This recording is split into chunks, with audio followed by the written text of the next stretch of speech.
you always start a business or you always will start a goal, whether that's a football match or a business or run a marathon, with the right intentions, and then slowly chip away. Like slowly the integrity chips away and it chips away and it chips away, and then stresses, and then the prices are going up, and then you've got an irate client yelling at you, and then you're meant to walk through the door and leave that out there and be dad and be a husband. And I think that was a massive challenge. Sitting alone in a half-built dream house after his marriage broke down, trying to keep his business as a builder afloat during COVID while managing co-parenting, Dave was thinking to himself, how has it all come to this? A middle child with a chip on his shoulder, Dave was always trying to prove people wrong and do it all. That mentality led him to overcommit and under-deliver, crushing his identity in the process. This is the story of a bloke who had it all planned out at 30 and yet is living a very different reality at 40. After a lot of self-reflection, he's admitted his mistakes, learned some hard lessons, and ultimately changed for the better. This is Dave Menner's story. Welcome to Young Blood, the award-winning volunteer podcast dedicated to young men's mental health. My name's Callum McPherson, I'm a journalist, and this is a platform for everyday men to share lived experience stories and show that no matter what you're going through, you're not alone. Suicide is the #1 killer of young people, and changing that starts with speaking up. So let's do it. If you haven't already, please subscribe to this podcast so you don't miss a thing. Help us reach more people by taking 10 seconds to give the show a rating on Spotify and Apple Podcasts. And if you've got some feedback on this conversation, I'd love to hear it. You can vote in the poll and leave a comment on every Spotify episode. I read them all. This show touches on some tough topics that may provoke strong emotions. If you find anything in this chat distressing, please do whatever you need to do to look after yourself. Dave, can you start off by telling us what life was like pre-COVID? Okay, I was a dad of 3, busy builder. I had 10 staff, and we're doing anywhere between 10 to 20 extensions and new builds. Busy. I also ran a run club, and we had running every Friday morning. Busy, no spare moments. It was just a hectic life that I used to live. And how are you picturing it all going forward? Well, that's the challenge I've got ahead of me, is reassessing those wants and needs. I think once you go through a bit of a life reset, as I call it, it's a perfect time to evaluate what's important. I think I was filling up my life. Obviously, my cup was overflowing, and I wasn't addressing. There were certain needs, certain internal beliefs that I was masking by filling it up with so many different things. With work, trying to do too much, and just trying to fill my life up with stuff that, looking back now, retrospectively, it didn't align with what I was trying to achieve. But unfortunately, I was getting seduced by shiny bright lights, and would love a challenge, love starting things, love meeting new people. So you're overcommitting. Of course. But I used to love that part of it, trying to take on something and proving everyone wrong. I mean, I love the pressure of trying to achieve something that no one thinks you should achieve. And I think at the end of the day, that philosophy is exhausting. And I think now, looking back of what I would, how I see it moving forward, is it's hard because my usual default is to get sucked into filling up my cup, filling the cup up. Yep. So if I do have a free morning or free night, which is very rare, but if I do, the art to say no and have a quiet night, have some self-care, as they say, which is pretty cheesy, but it's important. I'm still learning, because my instinct is to always be on the move, always be on the go, always try and do something. Is that because you don't want to sit with yourself? 100%. I think that's exactly what it is. And I think there's a lot of people out there very similar. Well, having a very busy life's a perfect cover, right? Because we're conditioned to think that we should all be really busy all the time and we should be efficient. And if you're sitting around not doing anything, well, why aren't you doing anything? Hop to it. And we have the mentality to admire people who are constantly grinding and pushing the boundaries. And we really put that up on a pedestal a lot in our society, is that's what you should be aiming for. Oh, But it can become destructive and detrimental on the other side of that. And plenty of people are addicted to work. They're addicted to things that aren't seen as bad by society, but they can have a destructive impact if you take it too far. 100%. I think that's one of the big things in society these days, is that there's a lot of social media, and the perception is that you can have it all. So I believe that I was trying to achieve multiple things at the same time, and I think reflecting on it is, was I enjoying those moments? Did I allow myself to actually enjoy the process of it? And was it just jumping from one to the other to the other? And then looking back, it's sort of just a bit of a blur. And it's like, well, hang on. I wanted all this chaos because I created it. And now memories is all I have, and is all that everyone has. So I'm not saying that that's a bad thing, but if I was to looking forward and look into the future, make sure I savor the moments, because good, bad or ugly, they go quick. And then not having the ability to pause and take it all in is something that I regret. And are you someone who's always been motivated by wanting to prove others wrong? Yeah, I think I was a clear case study for a middle child. Chip on your shoulder. Chip on the shoulder. I was, if we went back to my childhood, I think I had a paper round when I was 13, and I made $24.80 a month, and I used to knock on people's door, and then job at Macca's, and then apprentice at 16, and then I went out on my own at 21, and then I got my license at 25, and then I was always trying to achieve. The work ethic's there. Always trying to prove someone, always trying to achieve. And were you made to think that you weren't enough? I don't think it was a clear understand. I don't think it was clear that I wasn't enough. I think it was that there was an internal drive to make something of myself. And I think where it's gone a bit ski-whiff or off track or not aligned is that narrative of what's enough. Like, I wanted to make something of myself. I wanted to create a life for me and my family. And that was what, at the beginning, got me to jump out of bed. Mm. But I think as it went along, that got lost in translation a bit. Yeah, well, it's tempering that drive, isn't it? Because it's such a powerful motivator that gets you moving, gets you into a position in life which you were in and will be again, or are again now. You wouldn't have got there without the drive in the first place, but it can get to the point where it's too much, and then it starts to cause other problems. And so learning over time how to be able to pull back from that and have a night to yourself, or times where you can just be at peace in the moment, and you don't always have to be on the hammer, but you're so used to that, you're so conditioned to feel like that over so many years. It's hard, you can't just turn it off. No, and like this, it got to a point where it turned off, the body, and it was done, and I was just, I mentally was going to go and go and go. And at the beginning of all this, it was I would work 23 hours of a day to meet a deadline. I would run through brick walls to get something done. Like, it was, no one could tell me. You really wouldn't sleep some days?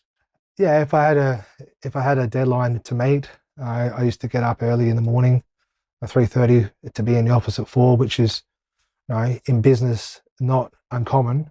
Like, I'm not a superhero or anything. This is not something that, if you speak to multiple business owners, it's common that certain things keep you up at night. And I used to just, instead of laying in bed worrying about it. I used to jump out and go to the office and work, which is, looking back, not your standard daily routine, but because of the ability to handle the pressure, I got away with it for so many years. And you're a doer. You don't want to sit there and think about it. You want to take action. And Yeah. I think I see it, and I break it down quite quickly and work out a way to achieve it. And time wasn't an issue. It was more so trying to find people around me that understood what I wanted to achieve and get it done. the neuroticism as well, was that exhausting, where you just have the thoughts going around in your head of all the things that you need to get done and how you're going to get them done, and putting all the pressure on yourself to get it done? And was it that your life pretty much became that voice in your head trying to work out how to make this all happen? Yeah, so two things, 100%, but it became my identity as well. Yep. So it was how I evaluated my self-worth. So I was in a trap of, yes, I could handle all this chaos, but then I was internally in myself was putting how I felt about myself on what I was doing week to week, which I also think is dangerous too, looking back retrospectively. So handling the constant grind and the constant to-do list is one thing, but I think the attachment and the identity of the builder was was where I went wrong, I guess, because I didn't have any. It was just one. So There's no separation. no separation. Wouldn't know who you were without it. No, it became who I was, and I think that's when the scary things happens. And I believe that there's a lot of people, a lot of trades out there who are in the same boat. Is that they're really good at what they do, really skilled craftsmen, but it becomes who they are. Yeah, and that's where your self-worth's based. And that's what we do when we meet someone. Say, what do you do for work? It's the first thing that we often talk about, and we usually associate our value and what we can give with the job that we have. And if that evaporates or that ends up not being what we need it to be, then our identity and our self-esteem can go along with it. What actually happened during COVID? I understand you were building a house, you were running a business, you got 3 boys. Yeah, like it's sort of I feel like it was fragile at the beginning of COVID, looking back, but my ability to mask it with my work ethic sort of would always get me through. Yeah. But when COVID came and knocked everyone apart, it sort of made it twice as hard. And then from that point on, looking back at it now, it was it rattled everyone, and then it got to a point where my work ethic wasn't enough. I mean, like these clients and these trades and my staff, they were exhausted. Like it zapped everyone. And then got to a point where the margins, like the pricing of the work that we're doing, the work and what we quoted, it didn't align. So we're running jobs at a loss. And my original thought process was to honour the contracts because it was the right thing to do to a point. Looking back, I think that was a bit naive, but the intentions originally was to flush it out over a 10-year cycle.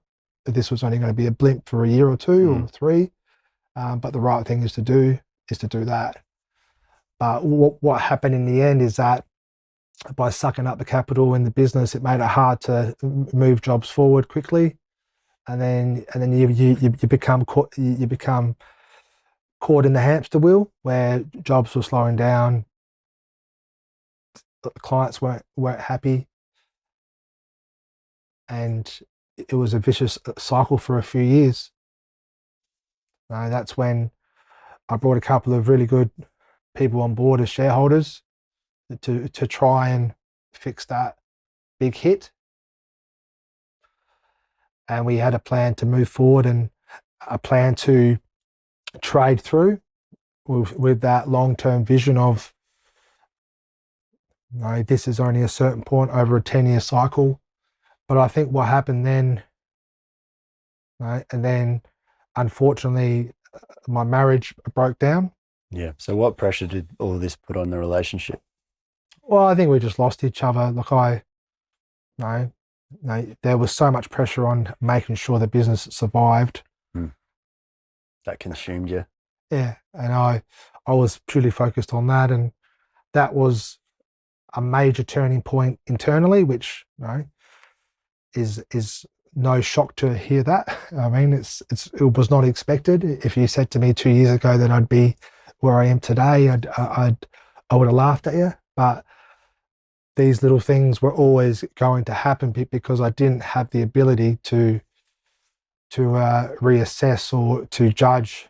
I was too, I guess, I look at it a different way that you always start a business or you always will start a goal, whether that's a football match or a business or run a marathon with the right intentions, and then slowly chip away, like slowly the integrity chips away and it chips away and it chips away, and then stresses, and then the prices are going up, and then you've got an irate client yelling at you, and then you're meant to walk through the door and leave that out there and be dad and be a husband. And I think that was a massive challenge, and something that I'm still reflecting on, because I put anyone in the situation that us builders were in back in the COVID years, and it was very challenging for everyone. I was only a small builder, a small boutique builder, but the project builders were going through it. So I believe that's sort of, I guess, was the turning point when that happened. That affected the way you were with your kids and with your ex-partner, just being on edge, I guess, a lot of the time, really stressed out with work. Did you feel like you were becoming a bit of a different person? I think you do. I don't think you realise that at the time, because I think you go into autopilot or fight and survive mode or whatever the technical term is, where you business as usual, jump out of bed, because the original why was to be the best builder in Adelaide. Yep. But then during those years was just survival. So I used to jump out of bed and try and put out all these fires and make sure there was enough money in the bank to pay wages, and you get used to that. And then that was my normal. I believe that's when, looking back, I knew that I needed help, and that's when I got the shareholders involved, and I was hoping for a bit more support to be able to navigate through this tricky part. But I think what happened after that is the art of co-parenting and not seeing your kids every day. It affects you as a person, as a man, but also as a female too. But I think it affects you to a way where it changes who you are. Like I used to be able to, as I said before, run through walls, work 20 hours. But if I had an hour or a half hour with my boys, I'd be re-energized, and it'd be worth it, because I'm like, okay, well, I'm trying to create something for my family. And then when that shifts and the whole dynamic shifts, well, then to sit with your thoughts of, okay, well then that didn't work. The business is still trading, but I'm changing because I'm hurting. But I've got to put on a mask and then go to work every day and pretend like nothing's wrong. We're deep down in reflection. At the time, I didn't know this, but looking back, I was in pain, but I didn't have the ability to press pause and say, hey, hold off for a month or two. I've just got to deal with this, because the clients and the staff were relying on me. So, but there's a limit. Well, I think the limit was reached. I think the turning point where we got to a point where I couldn't get out of bed. It was a struggle to get out. Like I was a depression. 100%. I think it was depression and the fear of letting people down. I think failure is a massive stigma. No one wants to fail, but I feel like in my case, it was the only way forward. Like I was trying my hardest to navigate through going this way, going that way, going this way, but it was me. Like I couldn't do it anymore.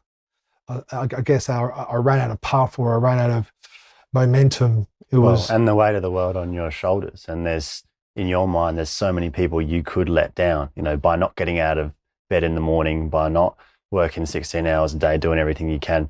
You let down people at work, you let down your kids, you let down your ex-partner, you let yourself down, and you're having to juggle that every single day. And then you must be asking yourself, well, if my family unit's changed and it's no longer the family unit that I've been working for, then why am I doing this?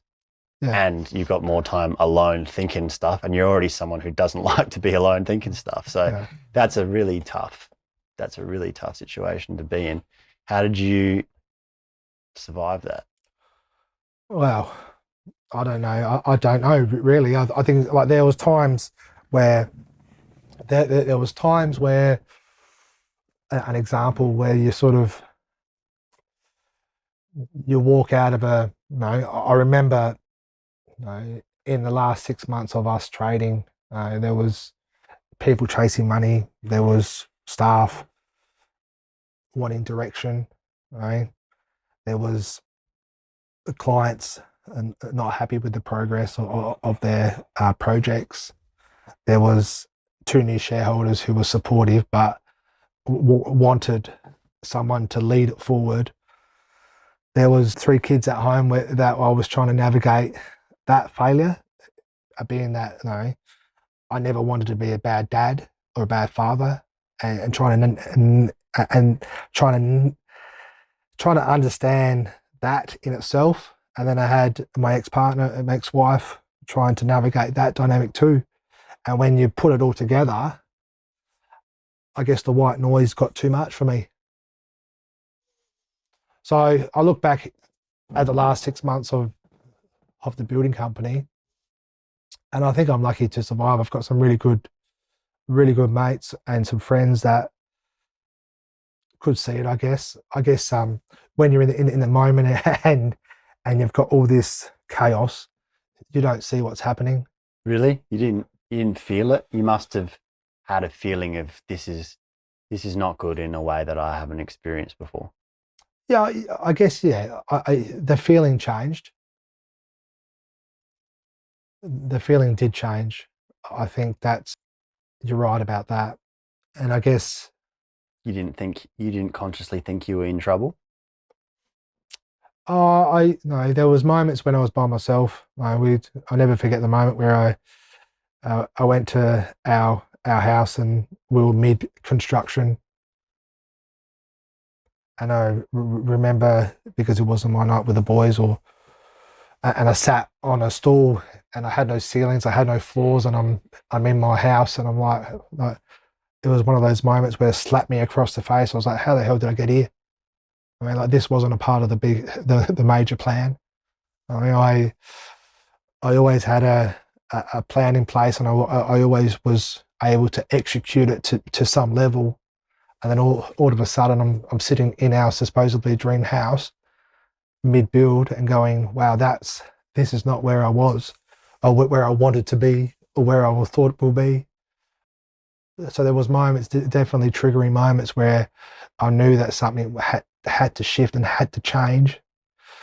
I guess after any separation, uh, you've got pride in what you work for. I think in my situation, my ego and my pride to not let anyone down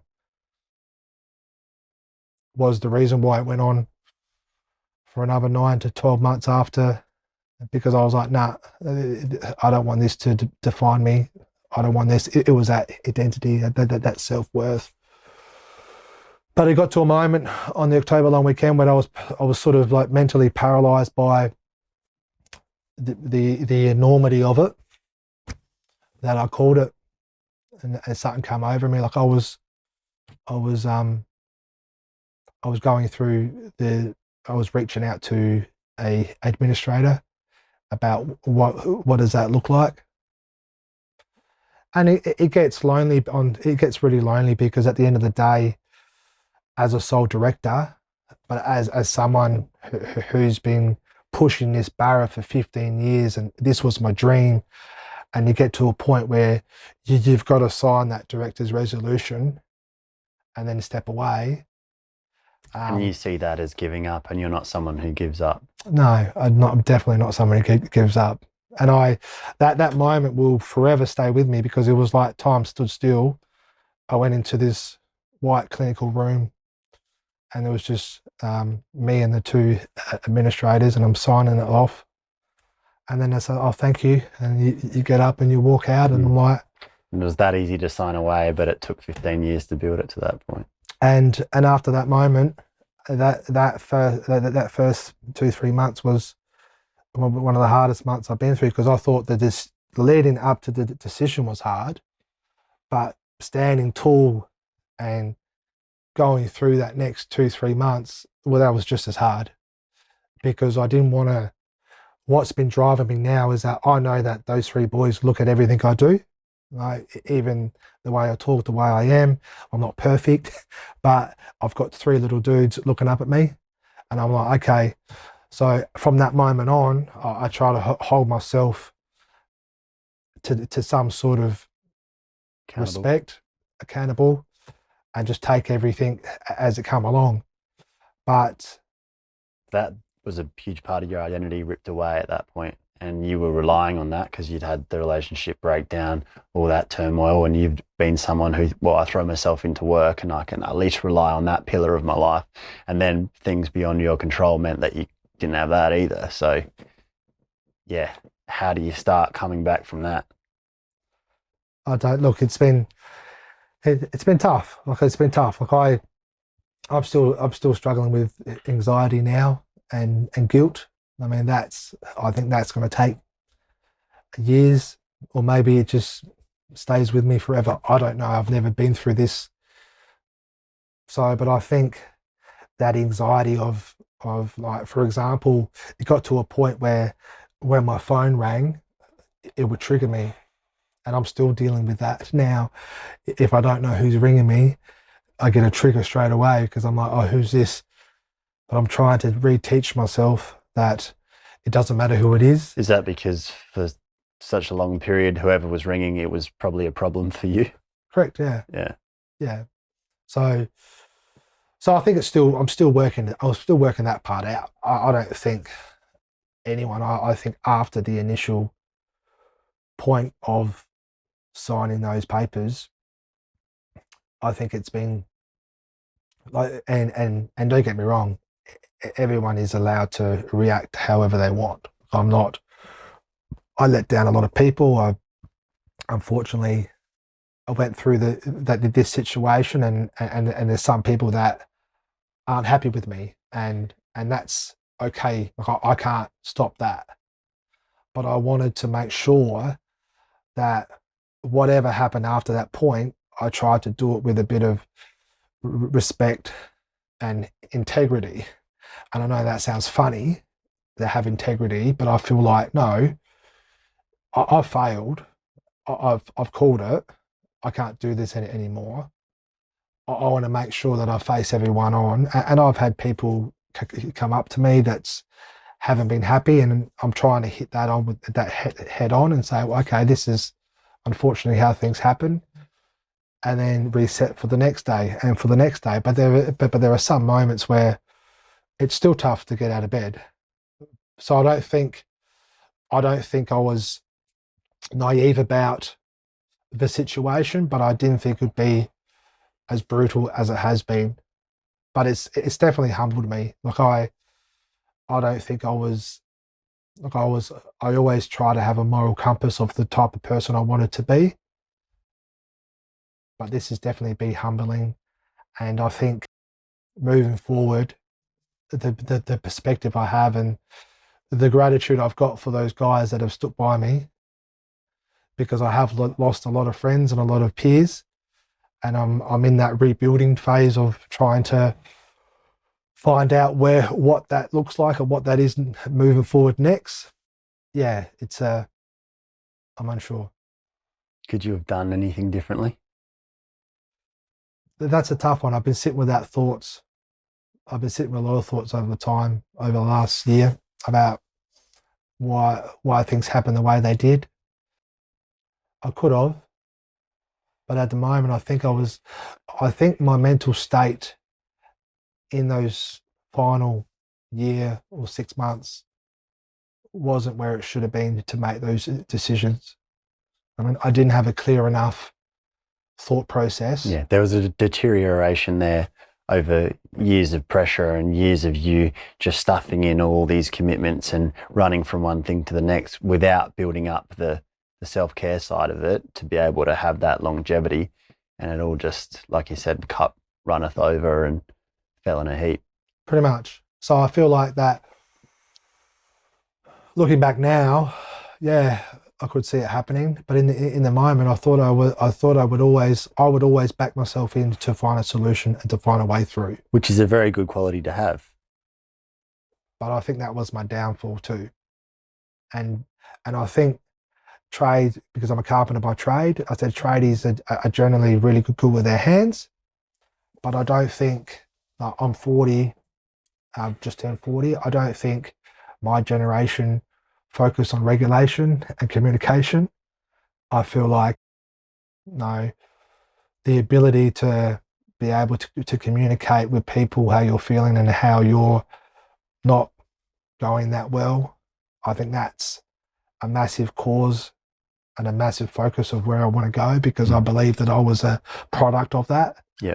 Where the priority was always getting the job done, and how you felt about it was sort of irrelevant. And it's a stigma that's been in the building industry for years. If there's a deadline to meet, everything else in your life pushes to one side, and we have to hit that. Yeah. We know construction's got one of the highest suicide rates for men as well, which is no coincidence. No, and it's something that I feel very passionate about, to try and help that drive to make a difference.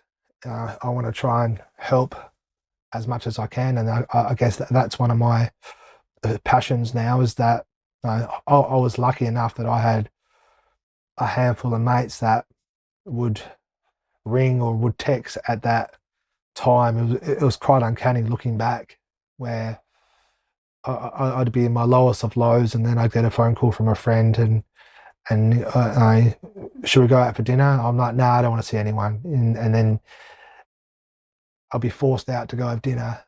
I look back at them and go, oh, wow, that's amazing. Yeah, they're big moments. You don't know at the time, but. And I'm involved with a run club, and we've been supporting people in our area for years, and then to be one that needed the support, and I'm still not great at it. Like, I'm not gonna tell you now that I'm one to jump up and down and say, oh, I need help, because it's still foreign for me. Yeah.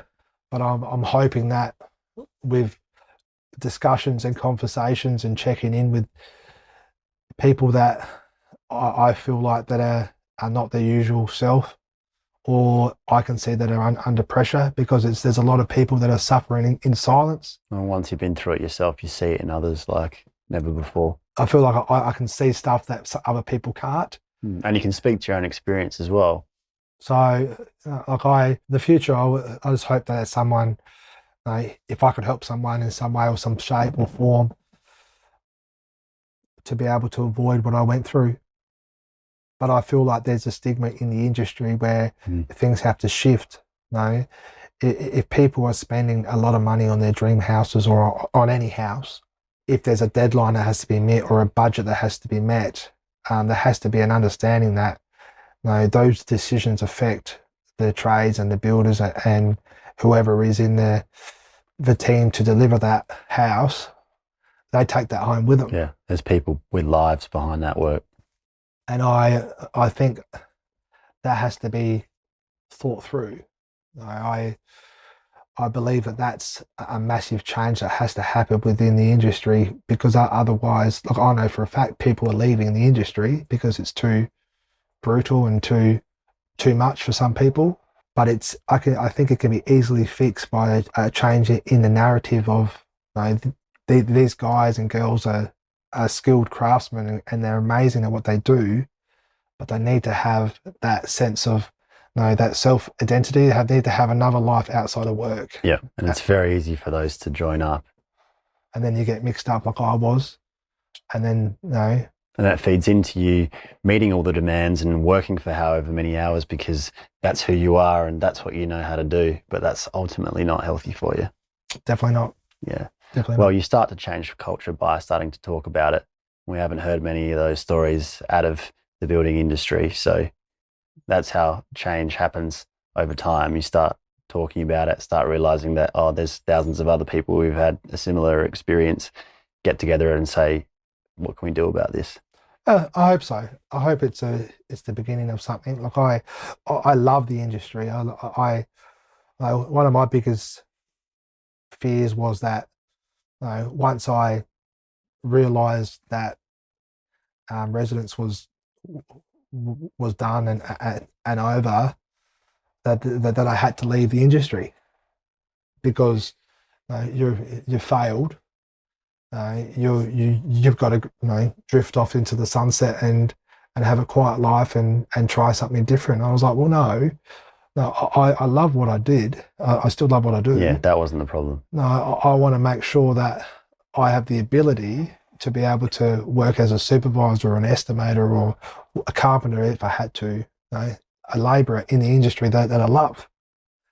Now that was a shock to the system. I was lucky enough that I had a peer who offered me a supervising role very early, and this was just after I called it, and I was pretty low and pretty depressed in bed, and I was not interested in doing anything. But he was quite persuasive, so I committed to it. And then it was 16 three-story houses, and it's not what I did. It was something totally different. I used to do extensions and renos and once-off, so very custom. But this was a different part of the industry. And I'll be forever grateful for Michael for doing that, because the art of getting out of bed before 7 is something that needs to be spoken more about. The trades rock up at 7 a.m, so I had to be there at 7.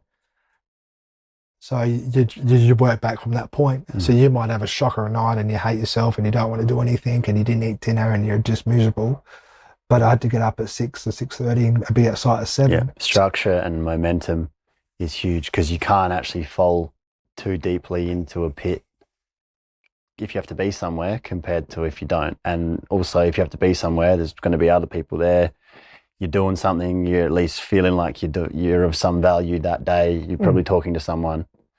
There's a lot to be said for that. Yeah, and I think that's sort of that helped immensely to have someone that believed in me and knew that it wasn't my ability to build that was my downfall. Because obviously when you go through this, you doubt everything. You know what I mean? I'm not a great builder. I'm not a great bloke. I'm not a great businessman. I mean, you put all it's me. And then to have Michael, and then I had another peer that reached out after that. So no, you're good at what you do, David. Come work for me and do this. And I'm like, are you sure? And then you're like, yeah, no. And then just one person or a couple people in your corner yelling at you saying, no, you're okay. It means the world. We all need that. And I think that was a turning point for me, was the fact that there was trades and people in the industry that reached out and supported me, because I guess I've been a carpenter since I was 16. So I was been in the industry for 23 years. You meet a lot of people, but I think the friendships and the relationships that you build along the way, people know that this wasn't done in any malicious.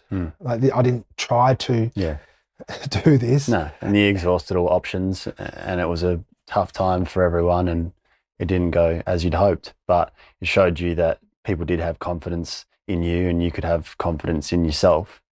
and that you do have a place in that industry as well, so you can slowly rebuild that. With your relationship, you're with your ex-wife for 15 years, you get three kids together. Let's talk about going from romantic love to co-parenting and wanting the best for the other person, but no longer being together. Yeah, I feel like it's that in itself could be a podcast, because there's so many layers in the co-parenting dynamic. Yeah. I think I'm lucky enough that we're on the same page and want our kids to be happy and well-adjusted kids, and we want the best for them. So I think our number one goal is our kids, and I feel like if that's a starting point, everything else works back from that. So it's been hard, and it's been not what we both expected, but I think there's a mutual understanding that what's been done has been done, and to get on with it, because these boys are only kids for so many years. And I feel like if you dwell on what's happened and not get on with it, I guess that may be a fault of my being a doer, or being the fact that I just get on with it. You know, these boys need us. We need to create an environment for them to thrive and to be the best versions of them. So whatever else happens over here is relevant to these three boys.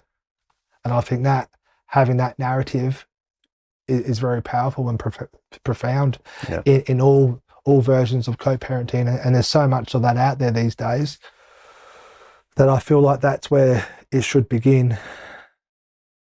Easier said than done. A lot of emotion is always attached to it, and resentment and all that sort of stuff. But I feel like if you always lead from the kids forward and put their needs first and work back from that, it's what's helped me. And I can only talk from my own experience, and it's been brutal and hard, and I've had to adjust, and I've grown as a person because of it. So it's not all doom and gloom. Like the moments I have with my boys, I cherish, and I'm present. Those years when I was with them, I wasn't present half the time because I was still caught in my own little world. So it's one of those things where you can look at it from the perspective of the boys have got their dad back, even if it's not full time.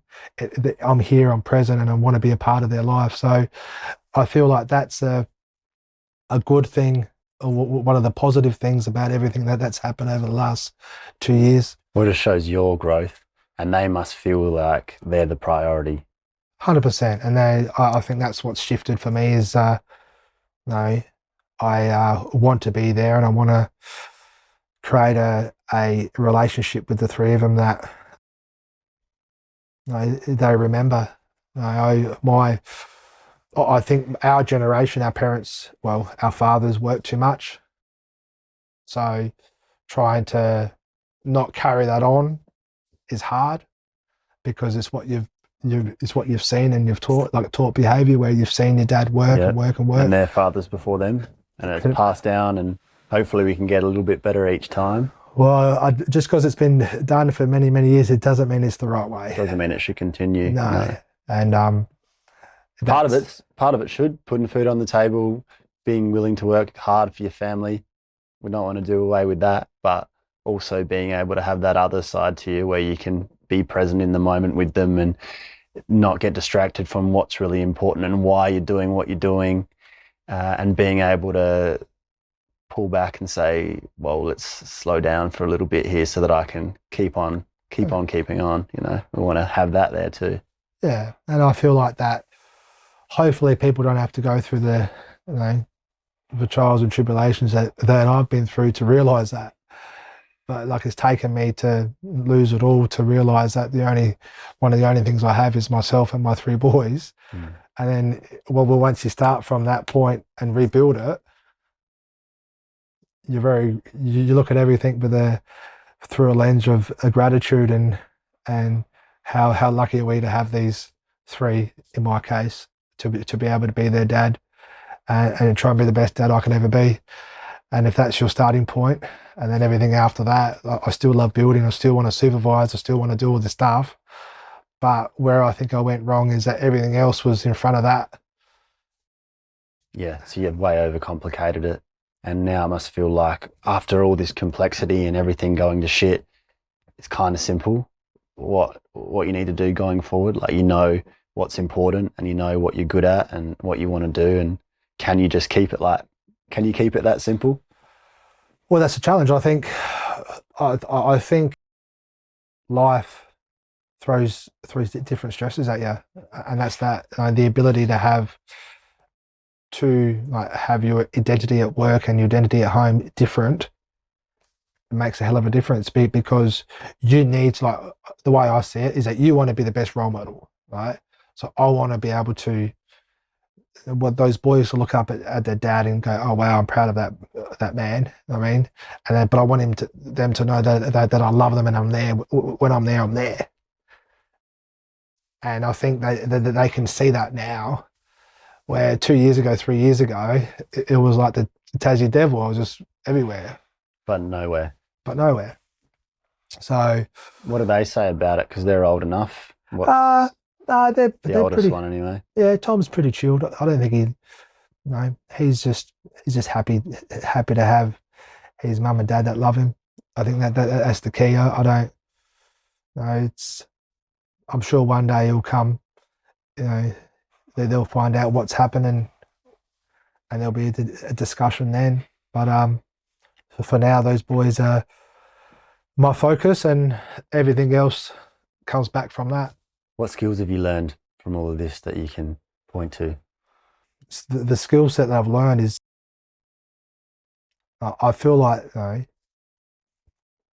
why the ability to be a doer and do things and run through walls is helpful in some spots.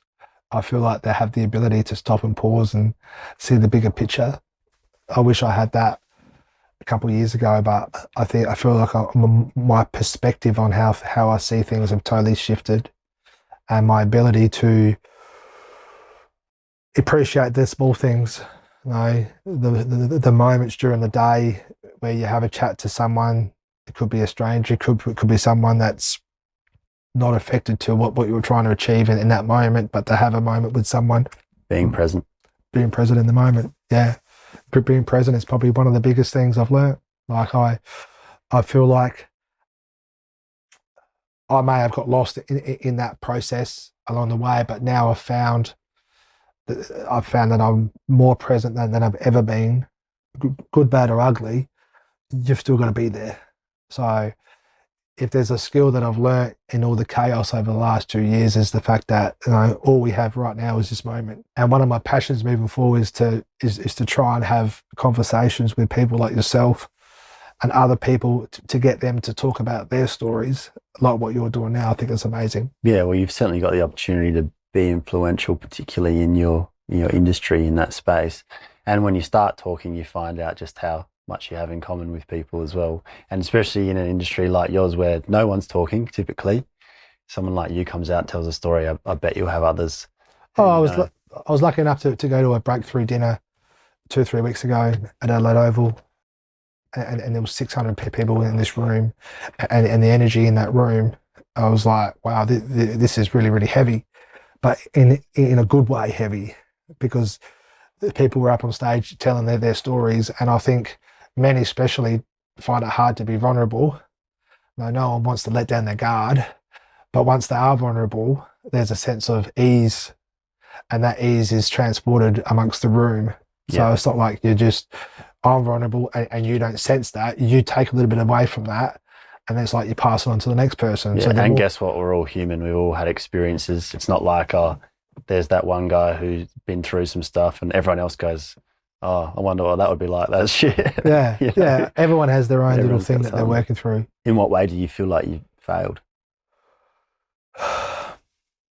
So I think, the hardest things at the moment is the fact that these clients trusted me to build their dream home, to build their renovation or extension.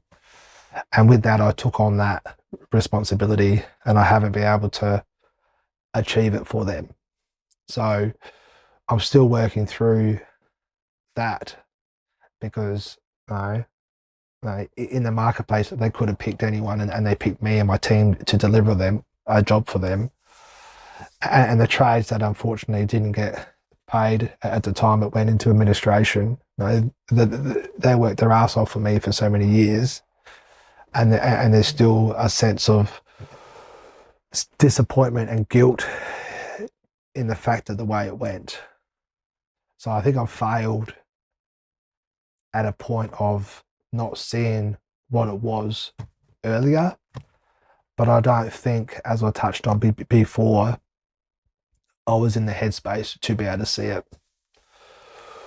So it's a tough one. Failure is a tough one, because you've got to put yourself in a situation to be able to fail.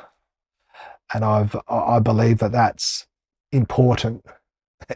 I know that sounds ironic, but I feel like you need to be able to live your life and not be scared to fail. But then when you do fail, it takes a lot of willpower to work your way through it. Yeah, well, you got to be able to go for stuff, otherwise nothing will get done, and there's no way you're going to succeed at everything you do. I think the important thing is being able to, when you do fail in your eyes, to be able to reflect on that, and as you've done a lot of, and see, why did that happen, and how could we avoid that, and then how do I grow into being the kind of person who might see that coming next time, or not keep banging your head into the same wall. But I don't think you're going to do that, and it's not like you failed because you're a shonk and you wanted to take people's money and run away with it. You know, it was one of the toughest times in human history. You're a smaller boutique business. You just couldn't deliver what you needed to deliver, as try as you might. And it was just like a harsh fact of reality. And I think my stubbornness not to see that, and the blinkers were on, and the past experience of doing the way I did it has worked.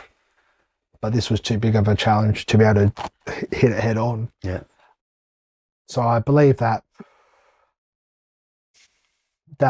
something I take on board, the fact that to maybe open the eyes a bit and try and look at the bigger picture instead of the now and pushing through for the now. Yeah. I think you admit when you're wrong and you try to make it right.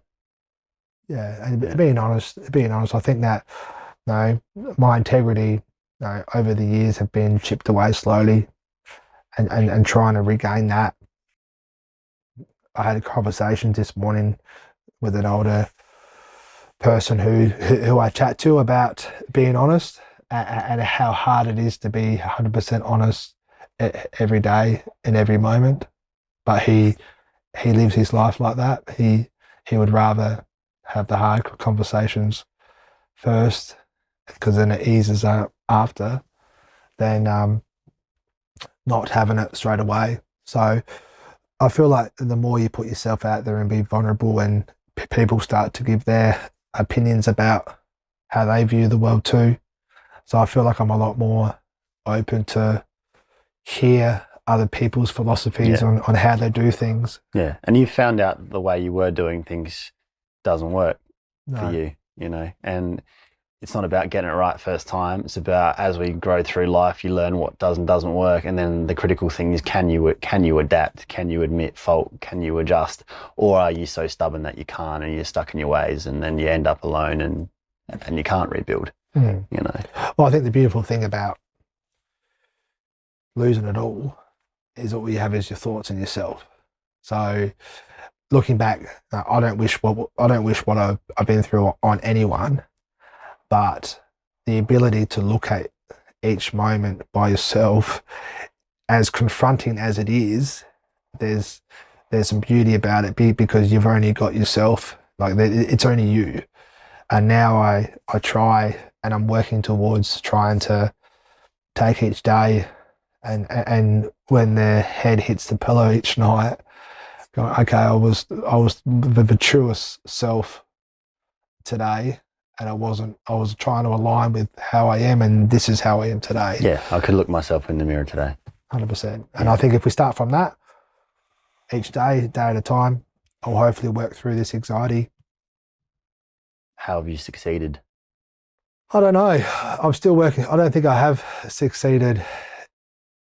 I still think I'm working through the failures. No, what I can, the feedback I've got from some class clients is that their jobs were amazing, and the feedback I've got from others so I feel like weren't that great. So I feel like there's a whole gamut of succeeding, but what that means, I think what I'm going through right now is, what does success even mean? Yeah, I mean with your family as well, everything. Yeah, well, that's one of the shining lights I've got at the moment, but there's a little bit of regret of not being there for my boys for so many years. So I feel like I'm in a good headspace to deal with those thoughts right now about the failure and the success and where it all sits. I feel like today I can sort of acknowledge that things didn't go to plan, but I still think I'm a success in someone's eyes, and hopefully that's me when I look in the mirror and I get out of bed and I'm like, well, if I can go through all this and still survive and still smile, that maybe that is the success. Does that make sense? It does. What do you want your boys to take away from seeing this? They'll listen to this one day. Yeah, look, and that's been going through my head a bit.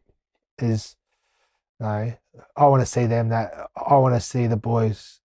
I want the boys to realise that their dad followed his dreams and got out of bed and worked his ass off for 10 to 12 years and done some amazing jobs. But then when it didn't work and it failed, he dusted himself off and continued moving forward with life. And I feel like that could be a positive thing that they can take from that, because I don't want to retreat and go hide in a little hole in the corner. I acknowledge full well that this is not where thought I'd be at 40. If you had seen my 10-year plan at 30, it's not where I am now, but it is what it is. And all we have is this day. And if I could show those three boys that by getting out of bed and making it happen each day, I hope they'll be happy with that. And you don't lose if you learn. Don't truly lose. No, I don't think you lose if you learn. I think that's a massive positive in it all, is that hopefully I can help other people with my learnings. So what would your message be for another bloke who's sitting in a half-finished house with a relationship that's just broken down and a business that's looking like it's going to fall apart? Yeah, that's a good question. I guess I think